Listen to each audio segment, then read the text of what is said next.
أشهد أن لا إله إلا الله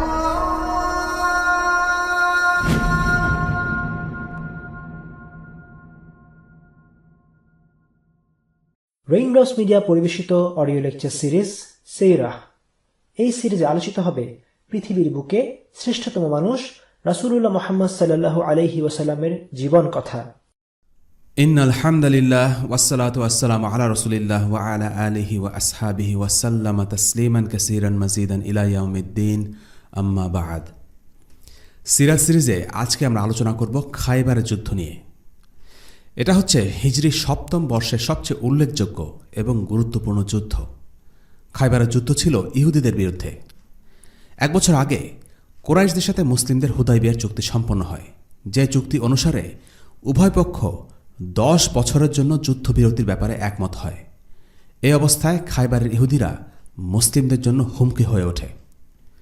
প্রথমে আলোচনা করা যাক এই যুদ্ধের প্রেক্ষাপট নিয়ে, কিভাবে এই যুদ্ধের সূত্রপাত।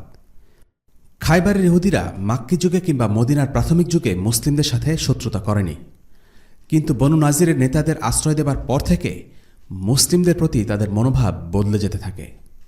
বনু কায়নুকা, বনু নাজির এবং বনু কোরাইজা, মদিনায় এই 3টি ইহুদি গোত্র থাকত এবং তাদের অপরাধের কারণে পর্যায়ক্রমে প্রত্যেককে মদিনা থেকে বহিষ্কার করা হয়। বনু নাজিরকে বের করে দেয়া হলে তারা আশ্রয় নিয়েছিল খায়বারে, আর এরপর থেকেই খায়বারের ইহুদিরা মুসলিমদের সাথে বিদ্বেষ দেখাতে শুরু করল। কেননা বনু নাজিরের বিভিন্ন নেতা যেমন সালাম ইবন আবি হুকাইক, কিনানা ইবন আবি হুকাইক, হুয়াই বিন আখতাব প্রমুখ ব্যক্তিবর্গ খায়বারের রাজনীতিতে প্রভাবশালী ব্যক্তিতে পরিণত হয়। তারাই খায়বারের ইহুদিদেরকে আল্লাহ রাসূল সাল্লাল্লাহু আলাইহি ওয়াসাল্লাম এবং মুসলিমদের সাথে যুদ্ধ করতে উস্কে দেয়। খন্দকের যুদ্ধে কোরাইশ এবং গাতাফানকে এক করে সম্মিলিত সামরিক জোট গঠন করে এবং গাতাফানকে বিপুল অর্থ দেওয়ার আশ্বাস দেয়। এভাবেই নিরপেক্ষ খায়বার হঠাৎ করে মুসলিমদের মাথা ব্যথার কারণ হয়ে দাঁড়ায়।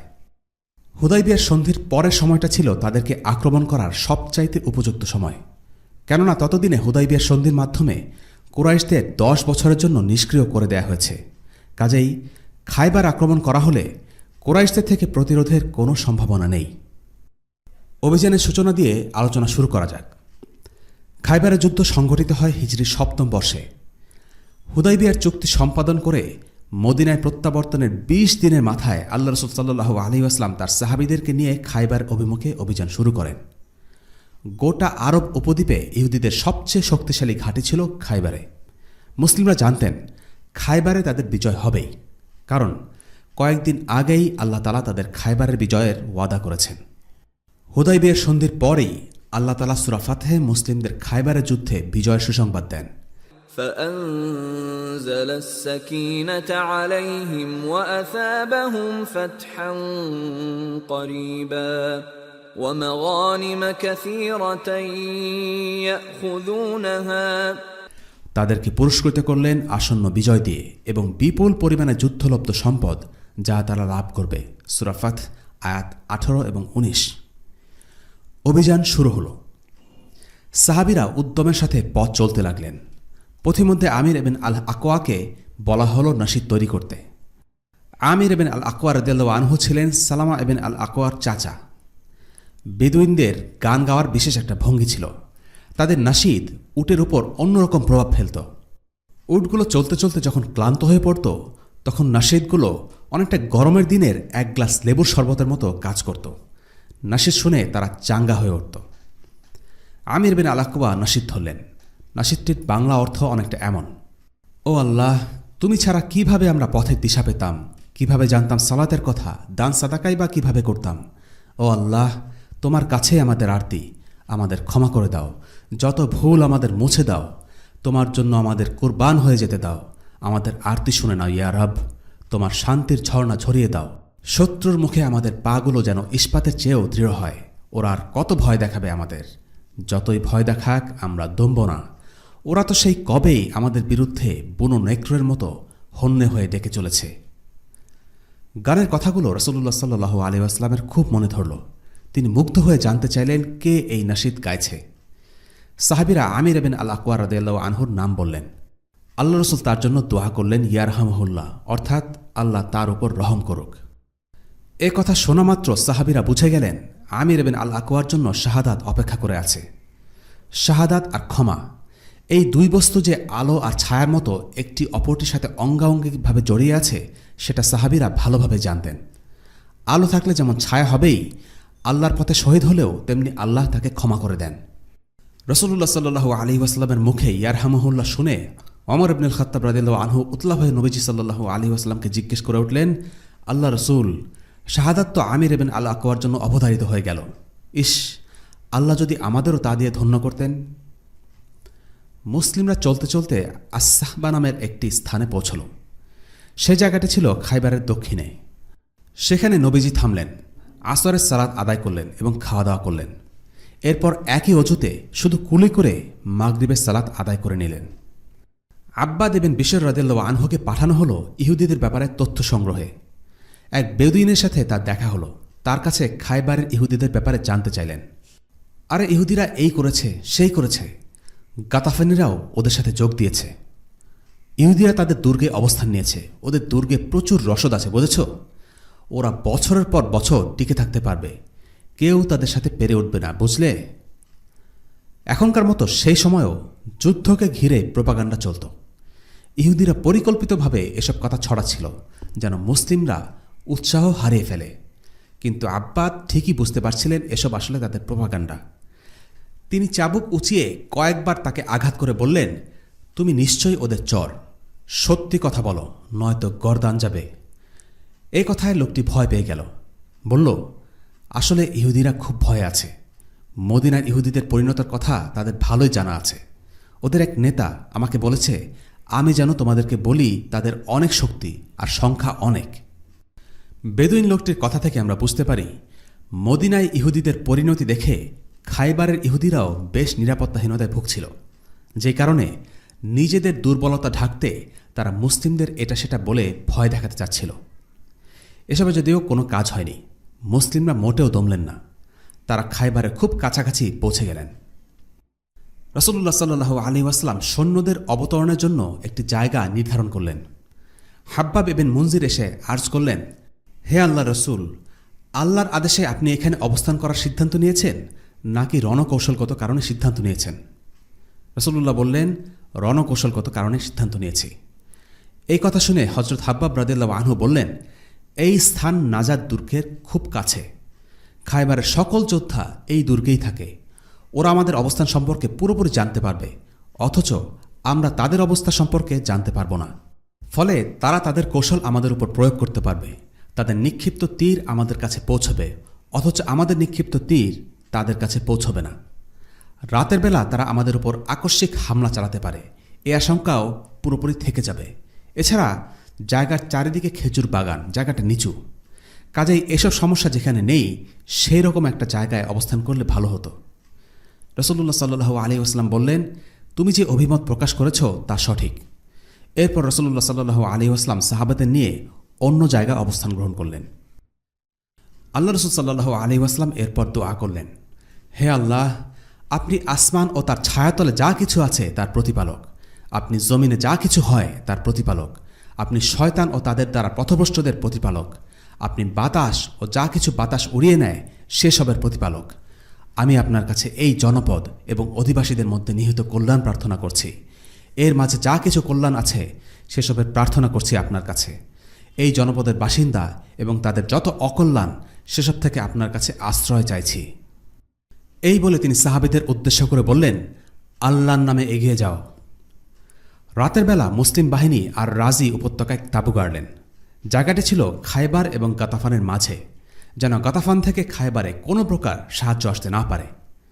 পরদিন সকালে খাইবারের ইহুদিরা নিত্যদিনের কাজকর্ম করার জন্য সকালবেলা দুর্গ থেকে বাইরে বেরোচ্ছিল। হঠাৎ তারা আবিষ্কার করল দিগন্ত জুড়ে মুসলিম সেনাবাহিনী তাদেরকে ঘিরে রেখেছে। আতঙ্কিত ইহুদিরা মুহাম্মাদের বাহিনী, মুহাম্মাদের বাহিনী বলে চিৎকার করতে করতে দুর্গের ভিতরে ঢুকে গেল।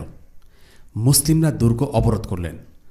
অথচ খাইবারের এই ইহুদিরা কিছুদিন আগেও গর্ব করে বলে বেড়াতো, আমরা অন্যদের মতো নই, আমাদের সাথে যুদ্ধ করা অন্য আরবদের সাথে যুদ্ধ করার মতো চারটিখানি কথা নয়। শক্তিশালী দুর্গ, প্রতিরক্ষা ব্যবস্থা, সামরিক শক্তিমত্তা আর তাদের বিখ্যাত যোদ্ধাদের নিয়ে তাদের বড়াইয়ের অন্ত ছিল না।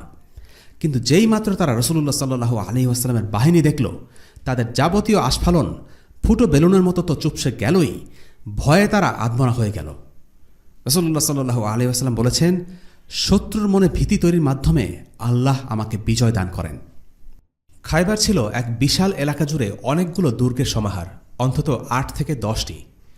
এই দুর্গগুলো খায়বারের বিভিন্ন স্থানে পাহাড় পর্বতে ছড়িয়ে ছিটিয়ে রয়েছে। এই কারণে খায়বারের যুদ্ধ ইহুদিদের সাথে আগের সবগুলো যুদ্ধের তুলনায় বেশ জটিল ছিল। অবস্থানগত দিক থেকেও খায়বার ছিল সুরক্ষিত একটি এলাকা। কিন্তু সুরক্ষিত হলেও তাদের একটি দুর্বলতা ছিল, আর তা হল তারা যখন আলাদা আলাদাভাবে দুর্গের ভেতর অবস্থান নিত, তখন তারা শত্রুর বিরুদ্ধে এক হয়ে যুদ্ধ করতে পারত না। মুসলিমরা তাই এক এক করে সবগুলো দুর্গ জয় করার জন্য অগ্রসর হলেন। শুরু হলো নাইম দুর্গ দিয়ে। যুদ্ধ শুরু হলো। ইহুদিদের এক সাহসী যোদ্ধা বেরিয়ে এলো, তার নাম মারহাব। সে দ্বন্দ্বযুদ্ধের ডাক দিল। মুসলিমদের মধ্য থেকে এগিয়ে এলেন আমির ইবনে আল আকওয়া রাদিয়াল্লাহু আনহু, যার কথা একটু আগে এসেছে। তিনি খায়বারের যাত্রাপথে নাশিদ গেয়ে সবাইকে চাঙ্গা রেখেছিলেন। দুজন দুজনকে আঘাত করে কাবু করতে চাইলেন। এক পর্যায়ে মারহাব তলোয়ার দিয়ে আঘাত করতে চাইলে সেই তলোয়ার আমিরের ঢালে আটকে যায়। সেই সুযোগে আমির রাদিয়াল্লাহু আনহু মারহাবের উরুতে আঘাত করে তাকে শেষ করে দিতে চাইলেন, কিন্তু তার তলোয়ার ছোট হবার কারণে আঘাত করতে গিয়ে তলোয়ার ধাক্কা খেয়ে তার নিজের হাঁটুতেই লাগে। এই আঘাত থেকে শুরু হয় রক্তক্ষরণ, আর সেই রক্তক্ষরণ থেকে মৃত্যু। এভাবেই আমির রাদিয়াল্লাহু আনহু শহীদ হয়ে গেলেন। আল্লাহ রাসূল সাল্লাল্লাহু আলাইহি ওয়াসাল্লামের দোয়া কবুল হল। এরপর আমিরের জায়গায় আসলেন আলী রাদিয়াল্লাহু আনহু। এসেই মারহাবকে হত্যা করলেন। অবশ্য অন্য বর্ণনা মতে মারহাবকে হত্যা করেছিলেন মুহাম্মদ ইবনে মাসলামা রাদিয়াল্লাহু আনহু। জীবন সবসময় মানুষের পরিকল্পনা মাফিক চলে না। আমির বীরের মতো শত্রুর দিকে আঘাত হানতে গিয়েছিলেন, কিন্তু তার বদলে নিজেই নিজের তরবারিতে আঘাতপ্রাপ্ত হয়ে মৃত্যুর কোলে ঢলে পড়লেন। লোকেরা বলাবলি করতে লাগল, আমিরের সব আমল ধ্বংস হয়ে গেছে, সে আত্মহত্যা করেছে। চাচার ব্যাপারে এই কথা শুনে সালামা ইবনে আল আকওয়া রাদিয়াল্লাহু আনহু খুব মন খারাপ হলো। রাসূল সাল্লাল্লাহু আলাইহি ওয়াসাল্লাম তাকে ডেকে জানতে চাইলেন কি হয়েছে। সালামা রাদিয়াল্লাহু আনহু জানতে চাইলেন, আমার চাচার কি সকল আমল ধ্বংস হয়ে গেছে ইয়া রাসূলুল্লাহ? রাসূলুল্লাহ সাল্লাল্লাহু আলাইহি ওয়াসাল্লাম তাকে আশ্বাস দিয়ে প্রত্যুত্তরে বললেন, যে এই কথা বলেছে সে মিথ্যা বলেছে, আমির দ্বিগুণ পুরস্কার পাবে।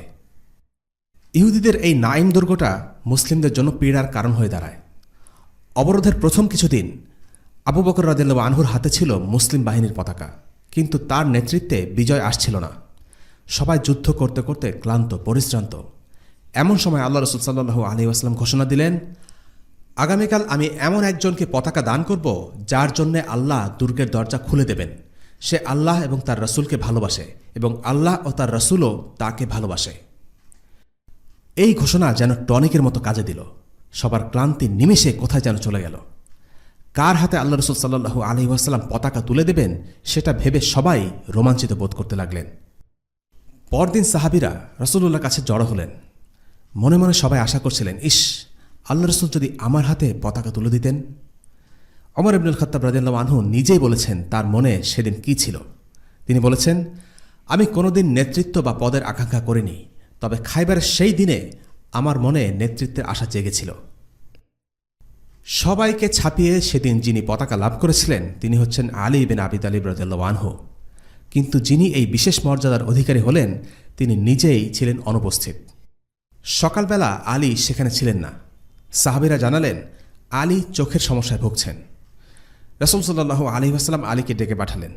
তার মুখের কিছু লালা আলী রাদিয়াল্লাহু আনহুর চোখে লাগিয়ে দিলেন, আর সাথে সাথে আলী সুস্থ হয়ে উঠলেন। এটা আল্লাহ রাসূল সাল্লাল্লাহু আলাইহি ওয়াসাল্লামের আরও একটি মুজিজা। এরপর তার হাতে পতাকা তুলে দিয়ে বললেন, এগিয়ে যাও, আল্লাহ বিজয় দান করা পর্যন্ত পিছু হটো না। আলী রাদিয়াল্লাহু আনহু জানতে চাইলেন, কোন কথার উপর আমি লোকদের সাথে লড়াই করব?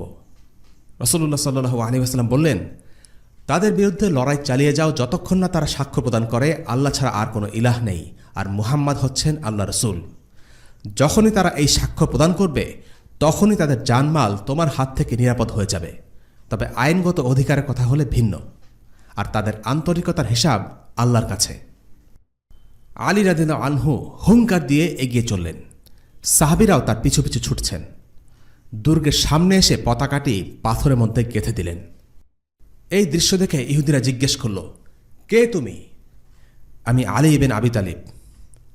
তাওরাতের কসম, তোমরা আমাদের উপর আধিপত্য প্রতিষ্ঠা করে ফেলেছ। 10 দিনের মাথায় শেষ পর্যন্ত আলী রাদিয়াল্লাহু আনহুর নেতৃত্বে নাঈম দুর্গ জয় হয়ে গেল। আল্লাহ রসুলের ওয়াদা সত্য হল। এরপর মুসলিমরা অগ্রসর হলেন আস-সাব দুর্গের দিকে। 3 দিনের মাথায় আস-সাব দুর্গ জয় হল। এই জয় নেতৃত্ব দিয়েছেন আল হাব্বাব ইবনুল মুনজির রাদিয়াল্লাহু আনহু। এই দুর্গ জয়ের মাধ্যমে মুসলিমরা অনেক খাদ্যের সন্ধান পেলেন। এরপর তারা অগ্রসর হলেন আজ-জুবাইর দুর্গের দিকে। আর রাহিকাল মাকতুবে বর্ণিত আছে, নাঈম এবং সাবা দুর্গ জয়ের পর ইহুদিরা নাজাতের সকল দুর্গ থেকে বেরিয়ে জুবাইর দুর্গে সমবেত হয়।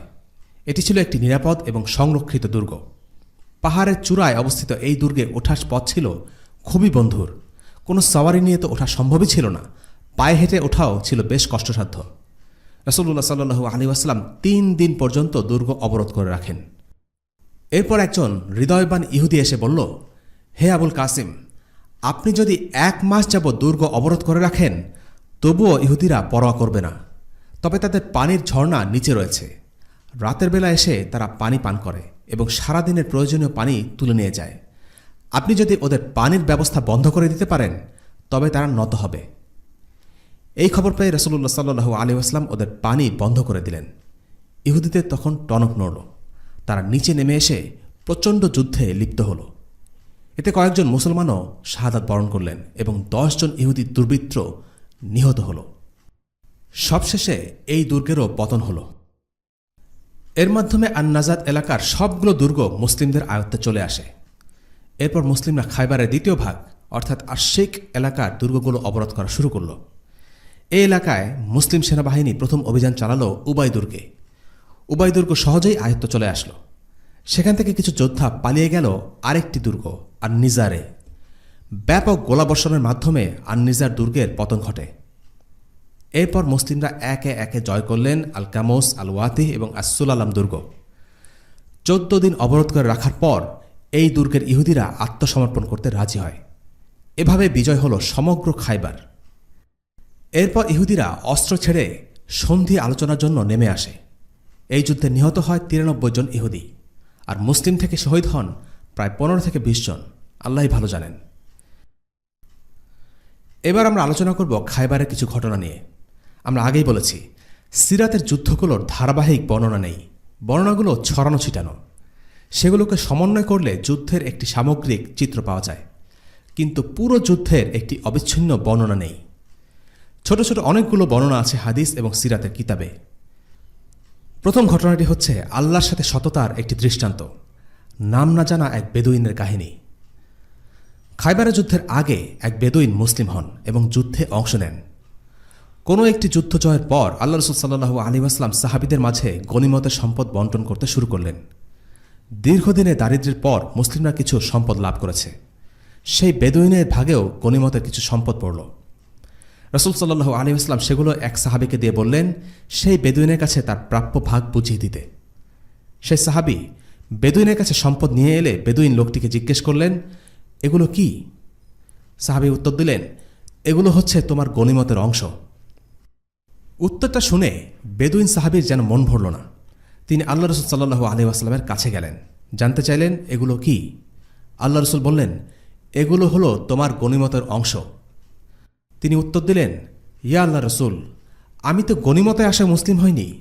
আমি তো আপনার অনুসরণ করেছি এই জন্য যে আমার এইখানে আঘাত লাগবে, আমি শহীদ হব আর জান্নাত লাভ করব। কথাগুলো সে বলল নিজের ঘাড়ের দিকে হাত ঠেকিয়ে। রাসূলুল্লাহ সাল্লাল্লাহু আলাইহি ওয়াসাল্লাম তাকে বললেন, তুমি যদি আল্লাহর সাথে সৎ হয়ে থাকো তবে আল্লাহ তোমার এই কথাকে সত্যি করবেন। কিছুকাল পরের কথা, অন্য আরেকটি যুদ্ধে সেই বেদুইন মারা গেলেন। অবাক করা বিষয় হল, খায়বারের বিজয়ের দিনে তিনি শরীর যেই দিকে নির্দেশ করেছিলেন ঠিক সেই স্থানেই তিনি আঘাতপ্রাপ্ত হয়ে মারা যান। তার মৃতদেহ আল্লাহ রাসূল সাল্লাল্লাহু আলাইহি ওয়াসাল্লামের সামনে আনা হলে তিনি জানতে চাইলেন, এই কি সেই লোক? সাহাবীরা বললেন, হ্যাঁ, এই সেই লোক। এরপর রাসূলুল্লাহ সাল্লাল্লাহু আলাইহি ওয়াসাল্লাম তার নিজের গায়ের চাদর খুলে সেই বেদুইনের গায়ে জড়িয়ে দিলেন। নবীজি সাল্লাল্লাহু আলাইহি ওয়াসাল্লামের চাদর জড়ানো অবস্থাতেই তাকে দাফন করা হয়।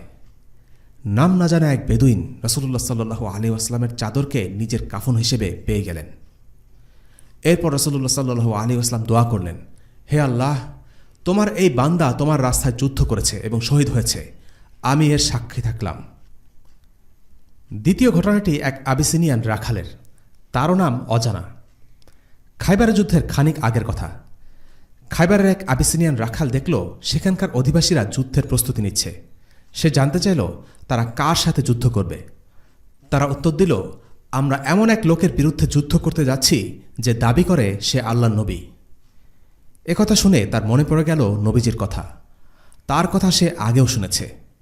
সে সোজা চলে গেল মুসলিমদের ক্যাম্পে, দেখা করল আল্লাহ রসুলের সাথে, জানতে চাইল ইসলাম সম্পর্কে। আল্লাহ রসুল সাল্লাল্লাহু আলাইহি ওয়াসাল্লাম তাকে বললেন, আমি মানুষকে আহ্বান করি ইসলামের দিকে, যেন মানুষ সাক্ষ্য দেয় আল্লাহ ছাড়া আর কোনো ইলাহ নেই, আমি হচ্ছি আল্লাহ রসুল, এবং মানুষ যেন কেবল আল্লাহরই ইবাদত করে। রাখাল ছেলেটি বলল, যদি আমি সাক্ষ্য দেই, আল্লাহর উপর ঈমান আনি, তাহলে আমি বিনিময়ে কি পাব? আল্লাহ রসুল সাল্লাল্লাহু আলাইহি ওয়াসাল্লাম বললেন, তুমি পাবে জান্নাত।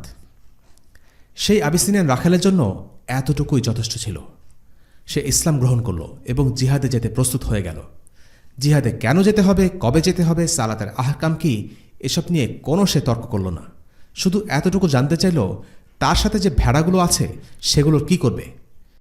নবীজি সাল্লাল্লাহু আলাইহি ওয়াসাল্লাম তাকে বললেন, সেগুলো মালিকের কাছে ফিরিয়ে দিতে হবে, কেননা সেগুলো ছিল আমানত, আর এটাই ছিল সময়ের দাবি। সেই আবিসিনিয়ান রাখাল, সে ছিল একজন দাস। সে যুদ্ধে শহীদ হয়ে গেল। যুদ্ধের পর তার লাশ আনা হলো। রাসূলুল্লাহ বললেন, এ হচ্ছে এমন এক বান্দা যাকে আল্লাহ তাআলা সম্মানিত করেছেন এবং তাকে বিশেষ উদ্দেশ্যে খায়বারের ময়দানের দিকে ধাবিত করেছেন। নিশ্চয়ই আমি তার পাশে দেখেছি জান্নাতে 2 হুরকে, অথচ সে এক ওয়াক্ত সালাতও কখনো আদায় করেনি। সালাত আদায় করেনি অর্থ হচ্ছে সালাত আদায় করার সুযোগ পায়নি।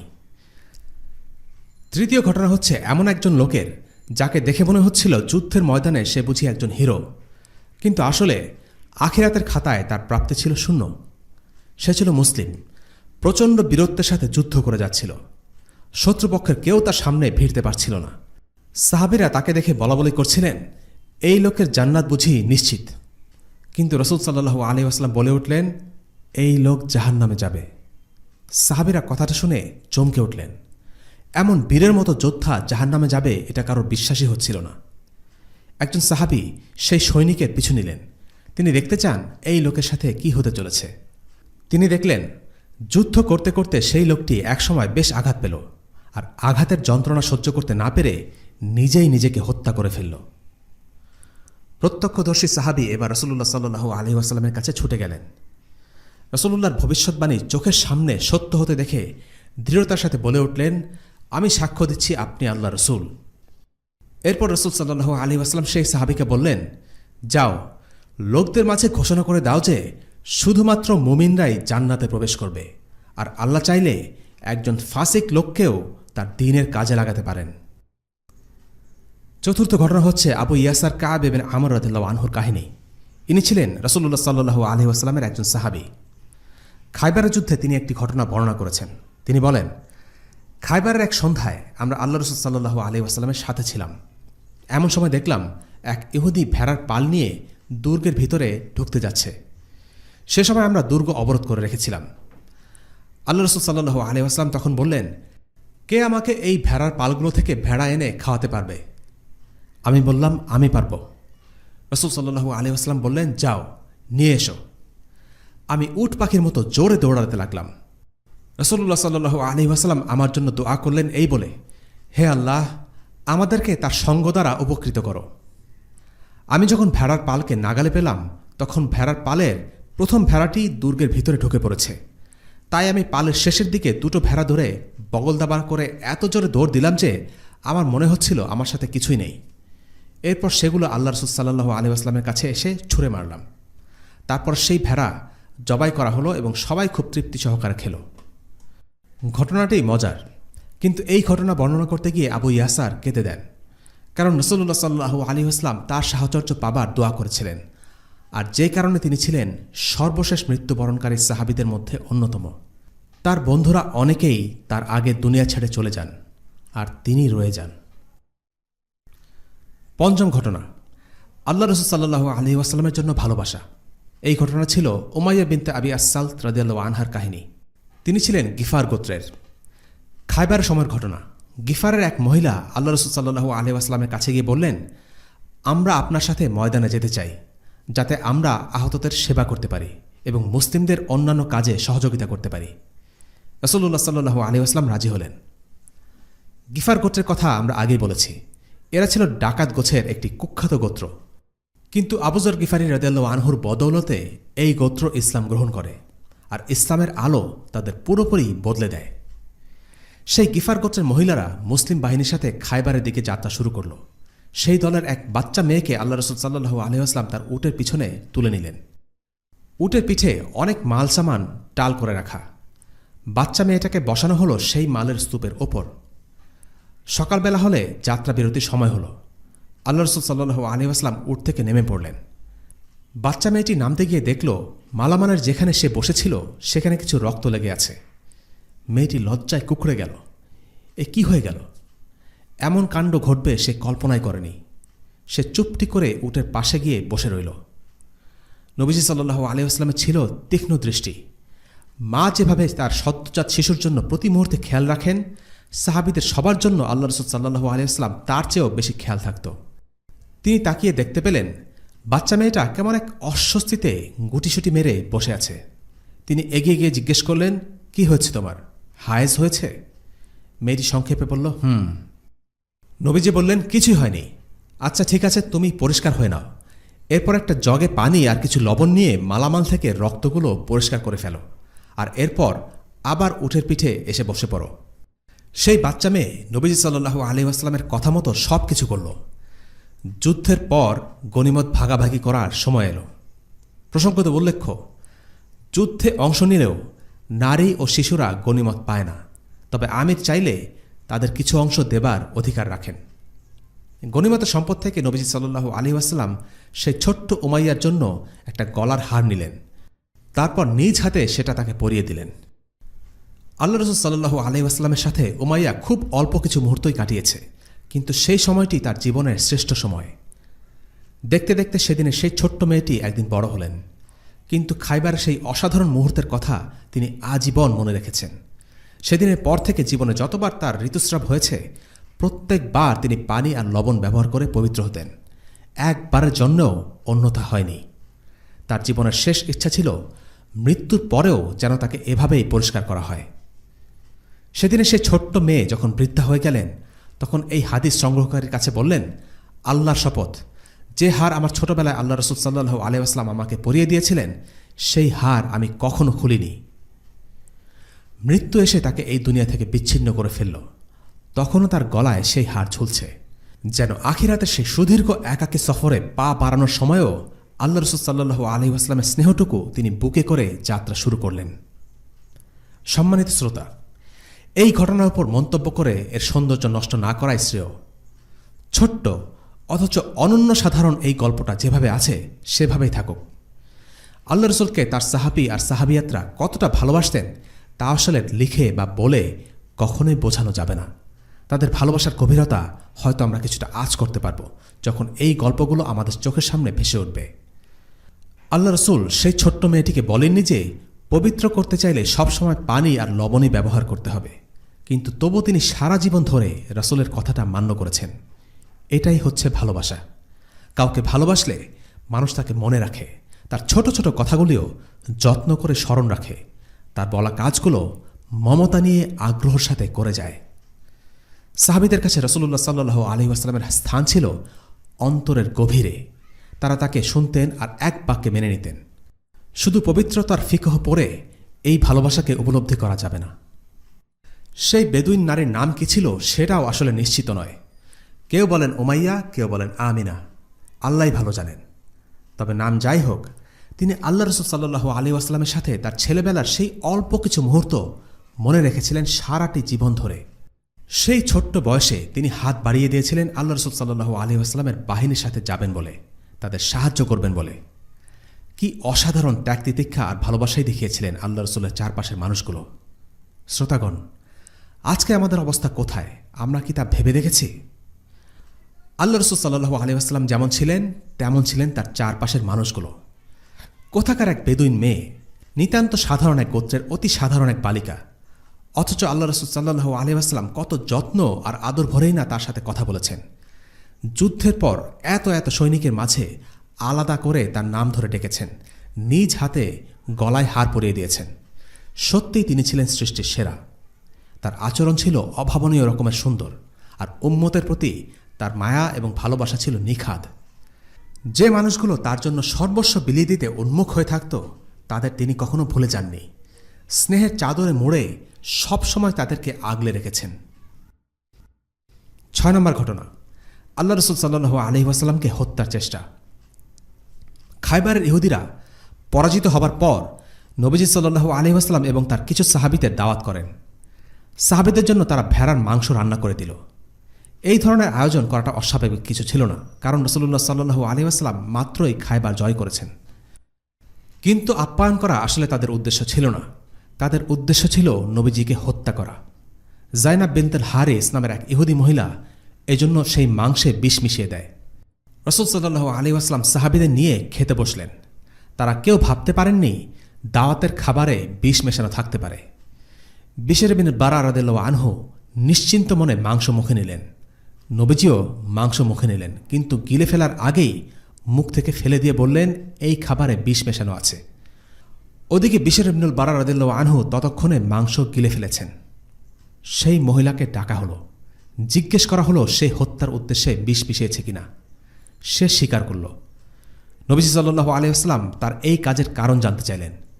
মহিলা উত্তর দিল, আপনি যদি মিথ্যা নবী হন তাহলে এই বিষে আপনি মারা যাবেন, আর যদি সত্য নবী হন তাহলে আল্লাহ আপনাকে তা জানিয়ে দেবেন। রাসূল সাল্লাল্লাহু আলাইহি ওয়াসাল্লাম বললেন, আমার উপর বিজয়ী হবার শক্তি আল্লাহ তোমাকে দেননি। রাসূলুল্লাহ সাল্লাল্লাহু আলাইহি ওয়াসাল্লাম মহিলাকে তখন ছেড়ে দিলেন। তিনি নিজের শরীরে হিজামা করালেন, আর তার সাথে যারা ছিলেন তাদেরকেও হিজামা করতে বললেন। এই বিষের কারণে বিশর ইবনুল বারা রাদিয়াল্লাহু আনহু এবং আরও কিছু সাহাবী মারা যান। কিছু বর্ণনা মতে সেই মহিলাকে তখন হত্যা করা হয়। ইবনুল কাইয়িম রাহিমাহুল্লাহর ব্যাখ্যা অনুসারে আল্লাহ রসুলকে হত্যা করার চেষ্টা করার জন্য সেই মহিলাকে তিনি কোনো শাস্তি দেননি। এটা ছিল তার এখতিয়ার। তিনি চাইলে তাকে হত্যা করতে পারতেন। কিন্তু বিশর রাদিয়াল্লাহু আনহু যখন মারা গেলেন তখন কিসাস হিসেবে সেই মহিলাকে হত্যা করা হয়। এই ঘটনার পরে আল্লাহ রসুল সাল্লাল্লাহু আলাইহি ওয়াসাল্লাম আরও 3 বছর বেঁচে ছিলেন, আর এই বিষের প্রভাব তার শরীরে থেকে যায়। নবীজি সাল্লাল্লাহু আলাইহি ওয়াসাল্লামের শেষ দিনগুলোতে যখন তিনি জ্বরে ভুগছিলেন তখন আয়েশা রাদিয়াল্লাহু আনহাকে বলেছিলেন, আয়েশা, আমি এখনও সেই বিষের যন্ত্রণা অনুভব করি যা আমাকে খায়বারে খাওয়ানো হয়েছিল। এই ঘটনা থেকে একটি গুরুত্বপূর্ণ বিষয় লক্ষণীয়। ইহুদিরা বলেছিল যদি আল্লাহ রসুল সাল্লাল্লাহু আলাইহি ওয়াসাল্লাম মিথ্যা নবী হতেন তাহলে এই বিষের প্রভাবে মারা যেতেন, কিন্তু সেটা হয়নি। আল্লাহ তাকে জানিয়ে দিয়েছেন, আর এতে তাদের কাছে প্রমাণিত হলো তিনি সত্য নবী। কিন্তু এর পরেও ইহুদিরা নবীজির ওপর ঈমান আনল না, অথচ তারা চোখের সামনেই প্রমাণ দেখতে পেয়েছিল। কাজে এর থেকে আমরা বুঝতে পারি শুধুমাত্র প্রমাণ থাকলেই একজন মানুষ সত্যকে গ্রহণ করবে না। সত্যকে গ্রহণ করে নেয়ার মানসিকতা থাকা চাই, আন্তরিকতা থাকা চাই। ইহুদিদের অন্তর এতটাই দূষিত আর কঠোর হয়ে গিয়েছিল যে তারা সত্যকে দেখেও গ্রহণ করেনি। এই বিষয়টি কেবল ইহুদিদের ক্ষেত্রে নয়, বরং যে কারো ক্ষেত্রে প্রযোজ্য হতে পারে। একজন মুসলিম যদি দিনের পর দিন আল্লাহর দিনকে অবহেলা করে, আল্লাহর ইবাদত থেকে মুখ ফিরিয়ে রাখে, তাহলে এমনও সময় আসতে পারে যে তার অন্তরে ইসলামের প্রতি কোনো অনুরাগ বা ভালোবাসা আর কিছুই অবশিষ্ট থাকবে না। সে চাইলেও নিজেকে বদলাতে পারবে না। কাজে অন্তরের কাঠিন্য সম্পর্কে সচেতন থাকা জরুরি। আল্লাহর হুকুমগুলোকে গুরুত্বের সাথে গ্রহণ করা এবং পালন করা আমাদের জন্য খুবই গুরুত্বপূর্ণ। 7 নম্বর ঘটনা, খায়বারের যুদ্ধে একটি কারামাতের ঘটনা ঘটে আলী রাদিয়াল্লাহু আনহুর হাতে। ঘটনাটি আমরা অনেকেই জানি। এটি বর্ণনা করছেন রাসূলুল্লাহ সাল্লাল্লাহু আলাইহি ওয়াসাল্লামের আজাদকৃত দাস আবু রাফে। আল বিদায়া ওয়ান নিহায়াতে ঘটনাটি বর্ণিত আছে। তিনি বলেন, রাসূল করিম সাল্লাল্লাহু আলাইহি ওয়াসাল্লাম আলী রাদিয়াল্লাহু আনহুকে তার পতাকা দিয়ে যখন খায়বারে প্রেরণ করলেন তখন তার সঙ্গে আমরাও ছিলাম। তিনি দুর্গের নিকটবর্তী হলে দুর্গের বাসিন্দারা বেরিয়ে তার কাছে আসে। তিনি একা তাদের সাথে লড়াই করেন। একজন ইহুদি তার প্রতি আঘাত হানলে তিনি তার হাত থেকে ঢাল ছুঁড়ে ফেলে দুর্গের দরজাকে ঢাল বানিয়ে নেন আর তা দ্বারা প্রতিরোধ করেন। দুর্গ জয় করা পর্যন্ত এই দরজা তার হাতে ছিল। দুর্গের দরজা হাতে নিয়েই লড়াই করতে করতে আল্লাহ তাকে বিজয় দান করেন। তারপর তিনি হাত থেকে দরজাটি ফেলে দেন। আবু রাফি বলেন, আমরা ৮ জন লোক মিলে, যার মধ্যে আমি ছিলাম অষ্টম ব্যক্তি, দরজাটা এক স্থান থেকে অন্য স্থানে নেবার চেষ্টা চালিয়েও সক্ষম হয়নি। আলী রাদিয়াল্লাহু আনহুর এই ঘটনাটি বেশ বিখ্যাত হলেও সনদের বিচারে খুব শক্তিশালী নয়। আলী রাদিয়াল্লাহু আনহু প্রথম সারির একজন সাহাবী, তার উচ্চ মর্যাদা নিয়ে কোনো প্রশ্নের অবকাশ নেই। তাই বলে তার শ্রেষ্ঠত্ব বর্ণনার জন্য এই ধরনের কাহিনী বর্ণনা করা জরুরি নয়। তবে জিহাদের ময়দানে এই ধরনের কারামত ঘটা অসম্ভব কিছুও নয়, কারণ জিহাদের ময়দানেই সাধারণত বেশিরভাগ কারামত ঘটে থাকে। এখন এই খায়বারের যুদ্ধ থেকে আমরা কি কি শিক্ষা পাই? ১ নম্বর, নেতৃত্বের প্রতি লোভের ভয়াবহতা।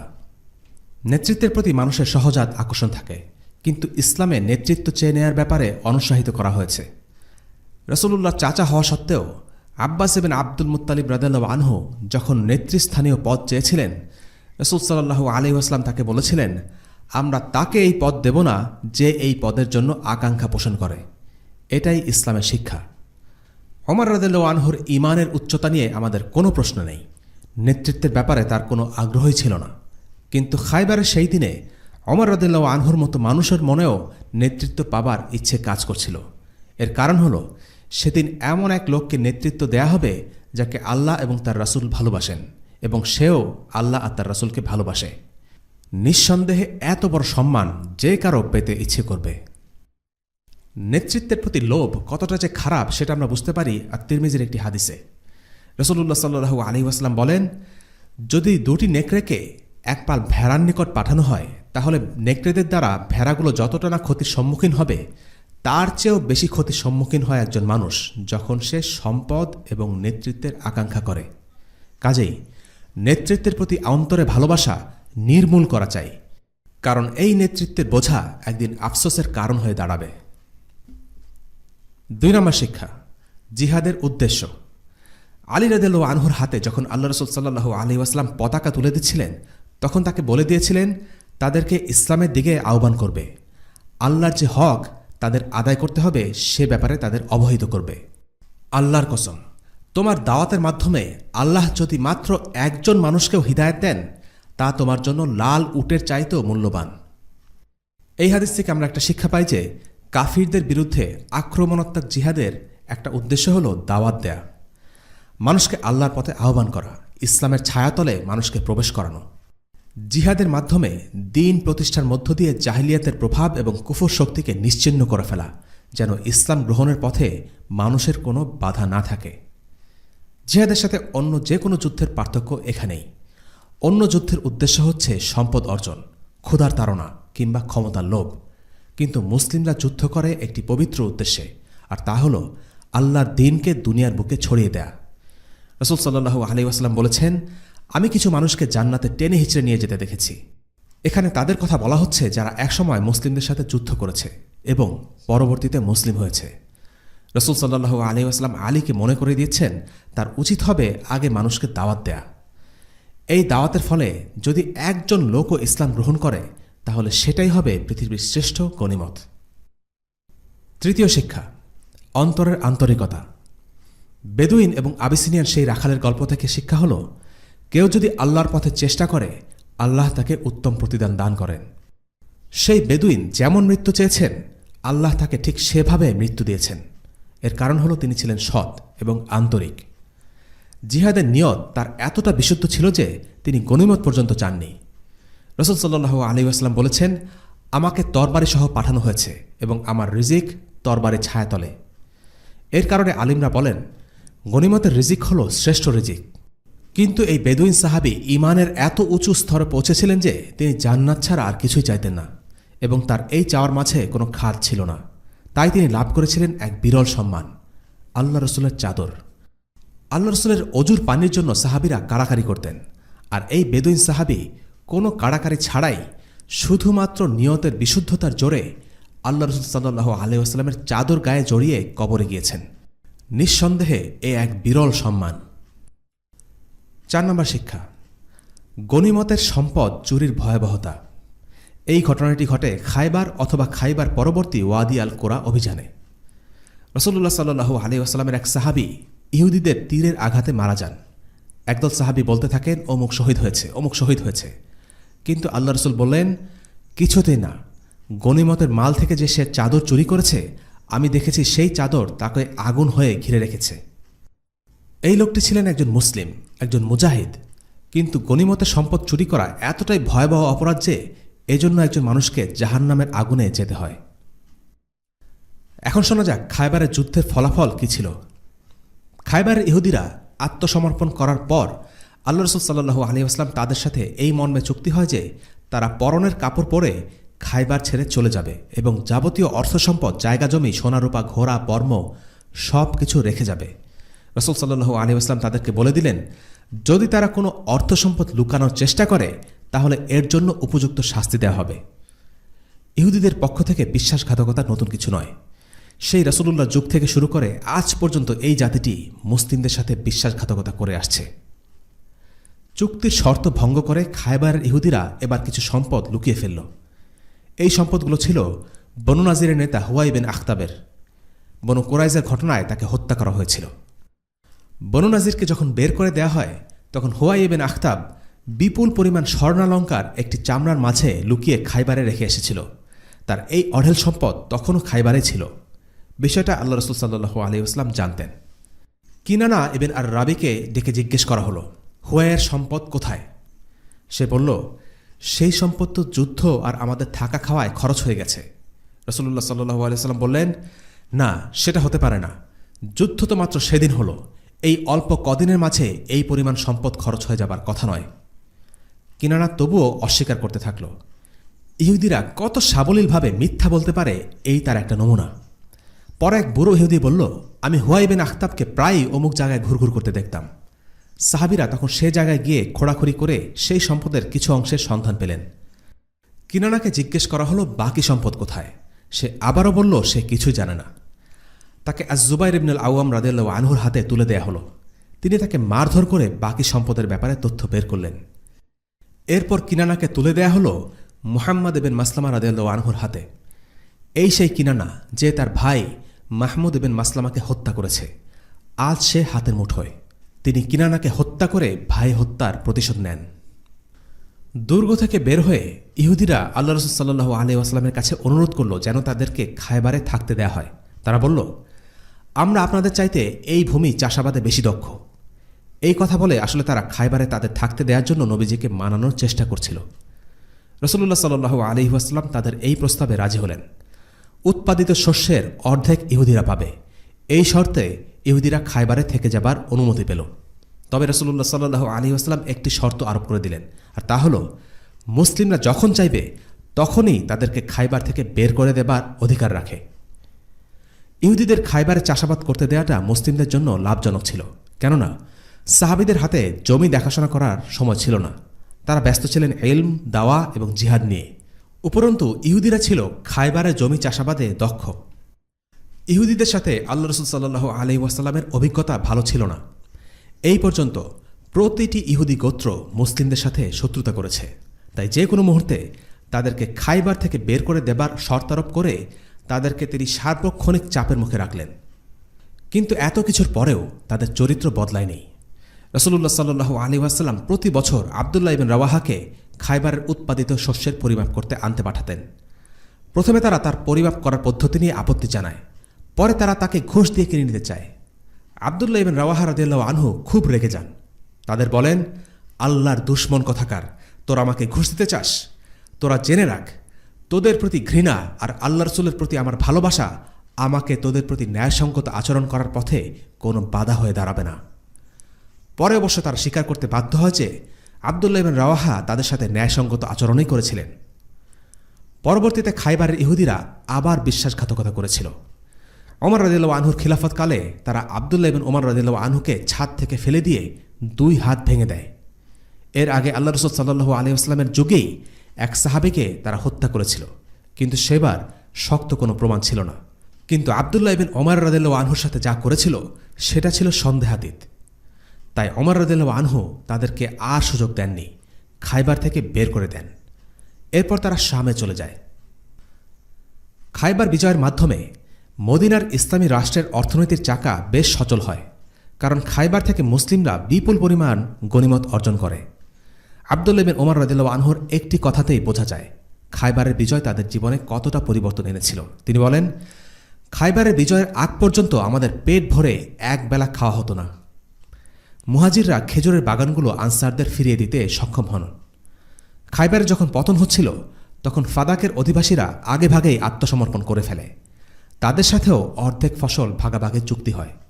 তবে এই ফসলের মালিক হন কেবল আল্লাহ রসুল, কেননা তাদের প্রাপ্ত সম্পদ ছিল ফাই, গনিমত নয়, কারণ ফাদাক সামরিক শক্তির জোরে বিজয় হয়নি। এর মাধ্যমে আল্লাহ রসুল সাল্লাল্লাহু আলাইহি ওয়াসাল্লামের আর্থিক অবস্থা সহজ হয়ে যায়। খায়বারের সাথে আরও দুটি অঞ্চল বিজয় হয়, সেগুলো হলো ওয়াদি আল কুরা এবং তাইমা। ওয়াদি আল কুরার ইহুদিদের ইসলামের দাওয়াত দেয়া হয়েছিল, কিন্তু তারা প্রত্যাখ্যান করে যুদ্ধ করার সিদ্ধান্ত নেয়। যুদ্ধের দ্বিতীয় দিনেই তাদের প্রতিরোধ ভেঙে পড়ে এবং তারা আত্মসমর্পণ করে। তাদের সাথে খায়বারের অনুরূপ চুক্তি করা হয়, আর তাইমার অধিবাসীরা ফাদাকের মতো যুদ্ধ না করেই আত্মসমর্পণ করে। মুসলিমদের হাতে খায়বার, ফাদাক, ওয়াদি আল কুরা এবং তাইমার পতন নিয়ে গোটা আরব আলোচনায় মুখর হয়ে উঠল। কুরাইশরা বিশ্বাসই করতে পারছিল না দুর্ভেদ্য দুর্গ, দুর্ধর্ষ যোদ্ধা আর দীর্ঘকালীন রসদ সরবরাহ থাকা সত্ত্বেও খায়বারের পতন হয়েছে। এই পরাজয়ের মাধ্যমে কুরাইশরা একটিমাত্র বিচ্ছিন্ন রাজনৈতিক শক্তি হিসেবে দাঁড়িয়ে থাকল। আরব উপদ্বীপের দরজা ইসলামের জন্য আরও উন্মুক্ত হয়ে গেল। আজকের পর্ব এখানেই শেষ হচ্ছে। পরবর্তী পর্বে আমরা ইনশাআল্লাহ আলোচনা করব রাসূলুল্লাহ সাল্লাল্লাহু আলাইহি ওয়াসাল্লামের সাথে সাফিয়া বিনতে হুয়াইয়ের বিয়ে, আবিসিনিয়ার মুহাজিরদের প্রত্যাবর্তন, উমরাতুল কাজা এবং 3 বিখ্যাত সাহাবীর মুসলিম হবার কাহিনী নিয়ে। ওয়াসাল্লাল্লাহু আলা সাইয়্যিদিনা মুহাম্মদ ওয়া আলা আলিহি ওয়া আসহাবিহি ওয়াসাল্লাম। আলহামদুলিল্লাহি রাব্বিল আলামিন। আসসালামু আলাইকুম ওয়া রাহমাতুল্লাহি ওয়া বারাকাতুহু। রেইনড্রপস মিডিয়ার অন্যান্য প্রজেক্ট সম্পর্কে জানতে ভিজিট করুন www.raindropsmedia.org অথবা ফেসবুক পেজ www.facebook.com/raindropsmedia অথবা ইউটিউব চ্যানেল www.youtube.com/raindropsmediaorg2015